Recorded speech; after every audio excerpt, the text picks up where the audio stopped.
مہنگائی کے اس طوفان سے معاشرے کا جو طبقہ سب سے زیادہ متاثر ہو رہا ہے وہ متوسط طبقہ ہے۔ نچلا طبقہ یعنی غریب لوگ مانگ کر گزارا کر لیتے ہیں، انہیں مانگنے میں کوئی آر نہیں،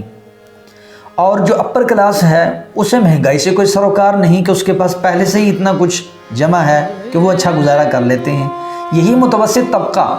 جو کہ اپنا سوشل سٹیٹس برقرار رکھنے کی وجہ سے کسی سے بھیک بھی نہیں مانگ سکتے، کوئی ایسا کام بھی نہیں کر سکتے جس سے لوگ انگلیاں اٹھائیں، یہی وہ لوگ ہیں جو مساجد مدارس میں ڈونیشن دیتے ہیں، یہی وہ لوگ ہیں جو معاشرے کے غریبوں مسکینوں یتیموں بیواؤں اور ویلفیئر ٹرسٹ اور طرح طرح کی اس طرح کی سماجی تحریکوں کا حصہ بنتے ہیں۔ تو خدا را ان پہ رحم کیجئے۔ آج کے دور کا سب سے بڑا میلاد میں سمجھتا ہوں یہ ہے کہ اپنے محلے کے کسی ایسے شریف بندے سے آپ اس کے گھر کا بل ادا کر دیں، بجلی کا، گیس کا، اس کے بچوں کی فیس دے دیں، یہی آقا کا سب سے بڑا میلاد ہے۔ تو